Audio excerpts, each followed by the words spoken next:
Welcome back, runners. Today we're talking about the top 5 myths in the world of running injuries. If you ever fact-checked some of the things that you get taught about running injuries, that's what we're going to do today. I'm going to help you work out what's rubbish and what's stuff you don't need to listen to. Let's get started. The first one is stretching. The first thing someone says to us when they come to instant physio after hurting themselves, unfortunately, stretching doesn't increase how much your body can tolerate. It doesn't make you more resilient, and it doesn't reduce your risk of injury, according to lots of research. There's a study that compared foot strengthening versus foot stretching for 3 months. There's 2 groups in those 2 separate things. There's lots of research to say if it's not broke, don't fix it. If you don't have any issues and you stretch, it's not a bad thing, it's not harmful, but it's not going to stop you getting injured, basically. Because if we think about your body's tolerance to running, there's a maximum amount your body can tolerate. Ideally, what we would be doing is increasing how much your body can tolerate in your legs and your ankles and your knees and your hips and your tendons. And stretching doesn't do that. Stretching just feels good, whereas let's say strength and conditioning does do that. It does increase the tissue's capacity for load, basically, and that's the main difference. Number 2 is buying new trainers. The marketing budgets of Nike, Asics, Hoka, let's just be honest,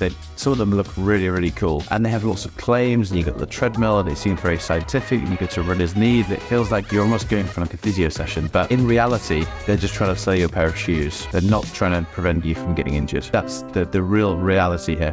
Profit is what they want, not reducing your risk of injury, and that's one major bias of anything to do with shoes fixing your issues. So the second one is that there's not very good research for it. In actual fact, changing a running shoe, so let's go from a supportive footwear to a minimalist shoe, is actually shown to massively increase your risk of injury. So the action that you take to try and take a step towards reducing your risk of injury actually increases it. It's just a huge myth, and it's one that I would say buy a good pair of shoes. Asics, Hoka, Brooks are all the ones that I would recommend, but beyond that, it's just, if you've hurt yourself, don't buy a pair of shoes to try and fix it, because it's a waste of money. Unless you've radically changed your footwear, which could be a cause of your running injury. Therefore, essentially changing your footwear might be sensible. Just don't worry about that, basically. The third one is rest. A lot of people think that when they hurt themselves, they need to rest and not run and give it a month off. Unfortunately, what that means is the current amount of running that your body can tolerate just goes down to a really low level, basically. You lose a lot of progress. So there's lots of alternatives. You could just reduce your mileage to a level where you feel comfortable. Now, obviously, if you've got a bone stress injury, if you've got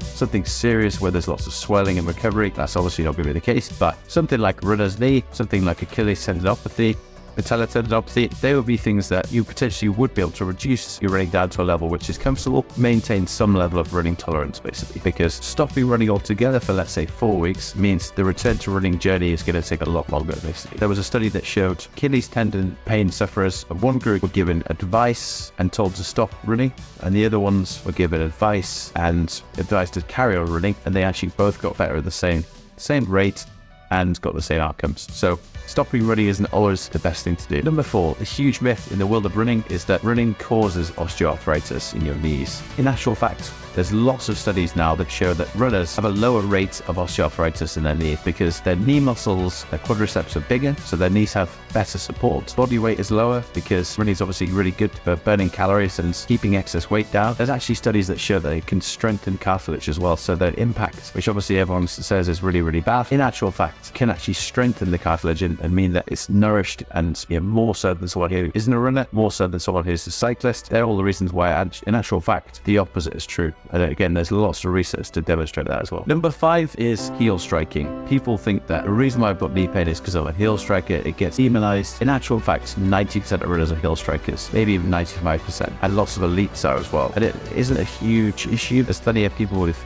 always been heel strikers and have maybe never had injuries, and there's people who've been a heel striker and got an injury, swapped to being a forefoot runner, but still continued to have an injury. And running gait and running style, the way we would use it in instant physio is to use it as a way to enable someone to go back to running comfortably. So for example, people with runner's knee tend to find that with a slightly higher cadence, it's slightly less uncomfortable. It can be a nice way to reduce pain. Runners who have shin pain, if they have a really low step rate, that's again something that we can use to increase their step rate, and actually we tend to see hopefully that the pain reduces a little bit as well. But beyond that, running styles aren't something that, it is going to be the main culprit in most injuries. There are certain cases where it might be. I remember there was someone who came in and they used the couch to 5K, and he swore that he'd heard the person coaching them on how to run say that your head shouldn't move. So he was basically running these massive steps, almost like lunging, just so his head wouldn't move. And pretty much within one session, I was able to kind of stop his ITB problem because his step rate was about 130, and we just increased it up to where it should be. That reduced the pressure through the iliotibial band insertion and